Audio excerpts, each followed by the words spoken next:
wala akong kinakampihan. Ang sa akin lang is, ito si Harry, daldal doon, daldal dito, daldal do. Nang mga malapit na eleksyon, nagpapasiklaban na naman sila. Oo, pero pag during the time of crisis, lahat sila nagtatago. Malapit na eleksyon, papasikatan na naman yan. Andyan na naman si Cayetano, andyan na naman kung sino-sino, andyan na naman si Harry. Tingnan niyo po itong nakaraang panahon. Si Harry, basher ho ng Duterte yan. Nung ginawa siyang spokesperson ng Malacanang, hindi na ho siya naging basher. Naging aso na siya ng Malacanang. Ngayon, binabatikos niya ang administrasyong Marcos, hoping na baka bigyan din siya ng pwesto katulad ng dating Pangulong Rodrigo Duterte. Kaso hindi siya pinapansin ng administrasyong Marcos. Alam mo, Harry, sawa na yung tao eh. Hindi ka ba naawa sa mga Pilipino na isusubo nyo sa isang rally kung saan hindi naman alam ng ibang Pilipino kung ano yung pinaglalaban nyo? Wala naman talaga kayong pinaglalaban eh. Ang pinaglalaban nyo, yung sariling interest nyo. Yung sinasabi nyo, imimisal tayo ng China, hindi ho yan totoo. Alam ng China sa sarili nila at hindi sila bobo na kapag ginawa nila yon, yun din ang wakas nila. Kung talagang ang China ay magmimisal, binomba nga ng South Korea yung China eh. Ba't di nila nagalaw? Ang China, bully lang hanggang sa salita. Hanggat kaya nilang mambubuli yan, pero sa totoo, walang bayag yan. Hindi niya kaya magpalipad ng missile, puro testing lang yan. Ito namang ibang mga senador, tatakutin pa yung Pilipino dahil ikamang China yung magpapalipad ng missile dito sa atin. Hindi mo totoo yan. Dahil alam ng China kapag ginawa niya yun, wakas na ng mundo. Pati ba naman yung issue na yan gagamitin nyo para takutin nyo yung mamamayang Pilipino? Para magkaroon kayo ng personal gain, para maisakatuparan nyo kung ano man yung mga pansariling kapakanan pinaplano ninyo. Maawa na kayo sa bayan natin. Bakit di na lang tayo pumunta? Hayaan na lang natin ang gobyerno na gawin ng gobyerno kung ano yung nararapat niyang gawin.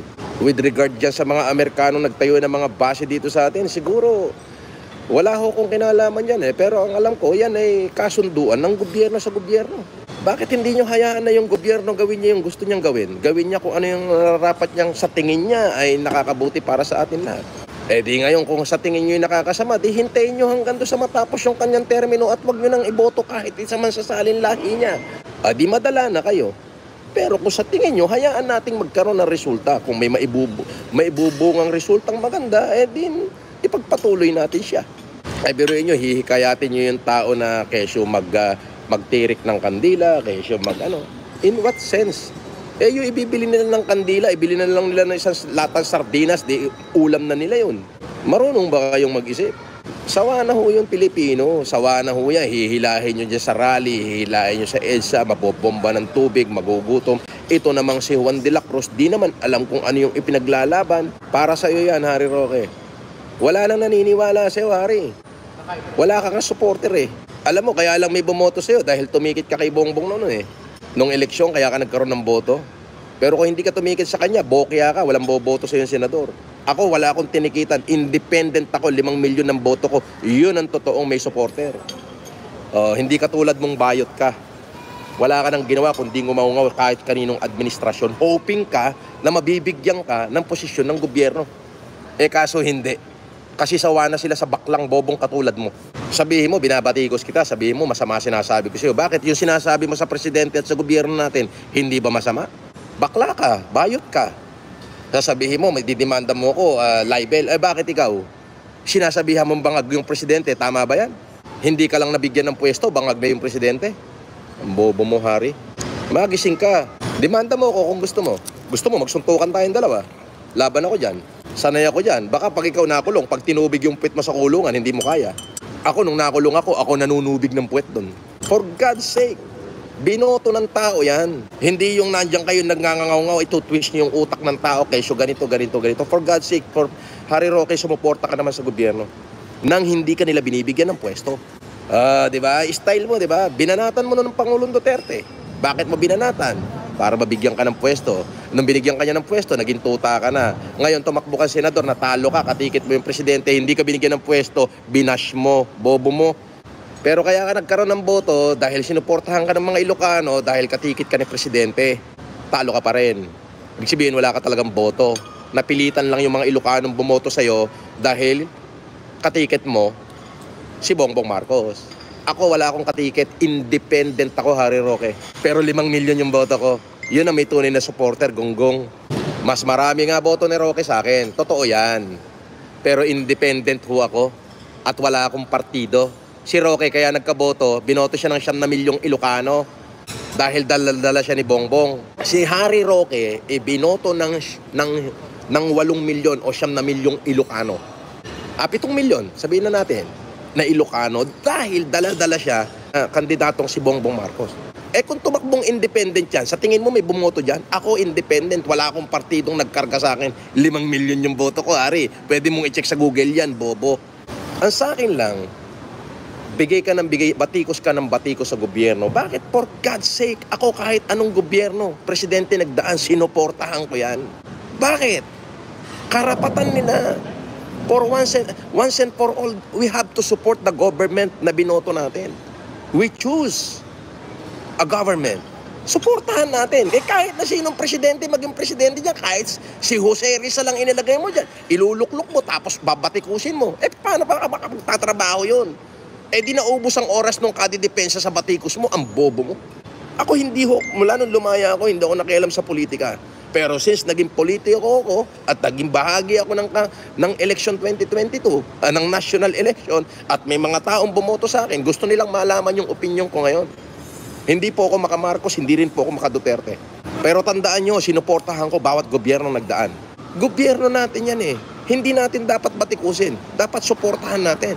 Kung ano man yung problema ng nasa sirkulasyon ng gobyerno, hayaan yung tapusin sila. Tayong mga ordinaryong mamamayan, wag na tayong makisali. Hayaan natin, bigyan natin ng panahon na patunayan ng binoto nating Pangulo kung ano yung kakayahan niyang pamunuan ng ating bansa. Huwag tayong maniwala sa mga black propaganda. Malapit na naman eleksyon eh. Ang dami na naman politikong madaldal eh. Pero subukan mong magkaroon tayo ng crisis ulit. Nasa ang mga yan? Nagtatago sa palda ng nanay nila yung mga yan. Yan ho ang opinion ko kay Harry Roque. Isang asong kuda ng kuda. Na hoping na yung tinatahulan niya ay bibigyan siya ng pagkain. Pag minalas-malas ka, kulungan din ang baksak mo.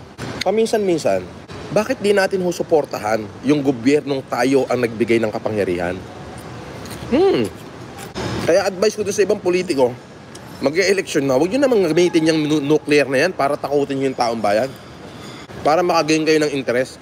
Diyos ko, huwag nyo na takutin yung mga sambayan ng Pilipino regarding din sa mga missile na yan. Hindi gagawin ng China yan. Bully lang ang China pero hindi nila gagawin yan. Dahil kung gagawin nila yan, yung Taiwan.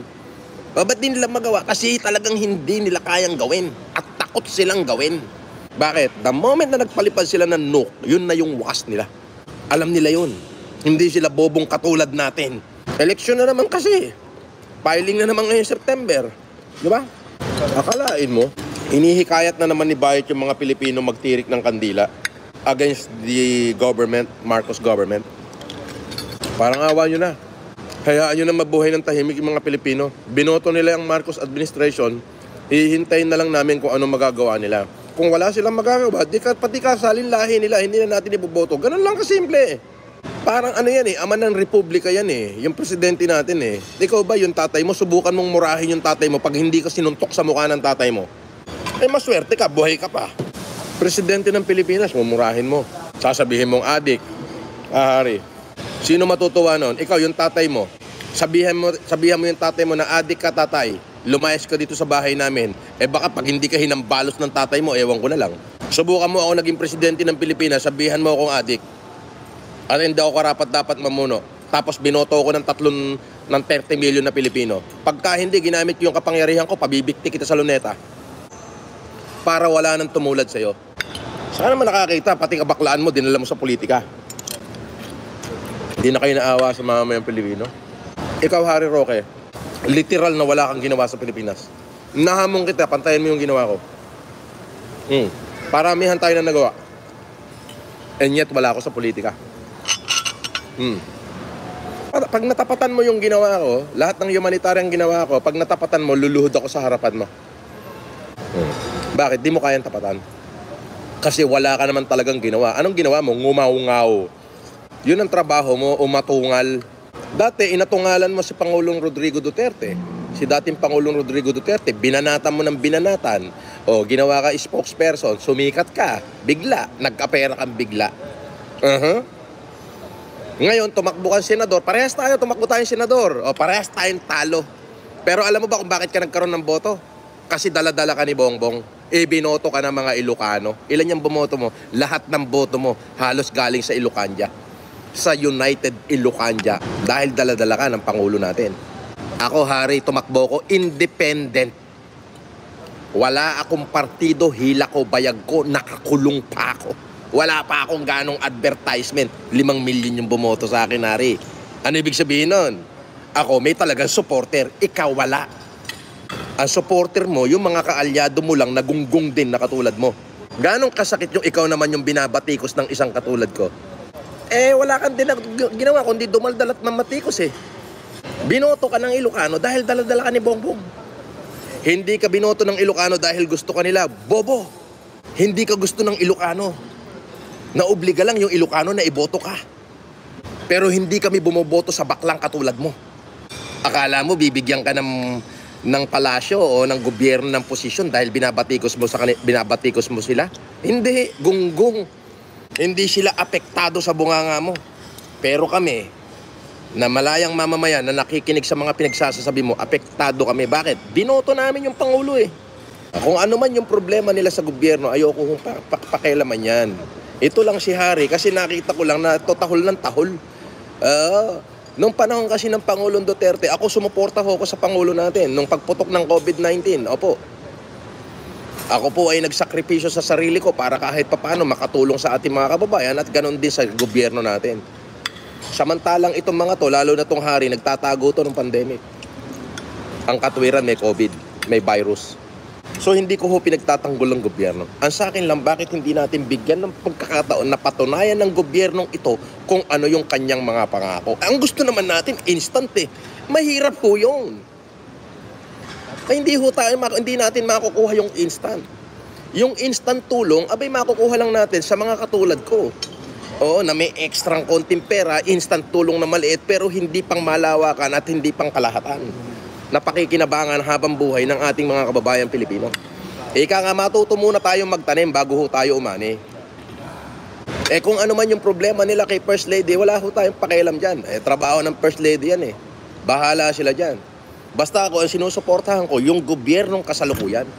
Bakit? Binoto ko yan Binoto ko rin si Inday Sara. Bumoto ko sa loob ng BJMP sa Metro Manila District Jail Annex 2. Gusto niyo ba sabihin kung sino ang binoto ko kapwa ko senador? Dalawa lang binoto ko senador. Ako at saka si Gringo Honasan. Wala na iba. So, this is the very first and the very last. Kumbaga, tinanong niyo ako about my opinion with Harry Roque. Ito na sasabihin ko. Ngayon, Harry, kung magre-rebat ka dito sa sinabi ko, araw-arawin kita. Baka hindi mo ko kayanin. Ako, marami akong milyon-milyon supporter ko na nakikinig sa akin. Sa'yo, wala. Umaasa ka sa public, Umaasa ka sa public, ano tawag dito? Yung paawa sa publiko. Sympatya. Public sympathy.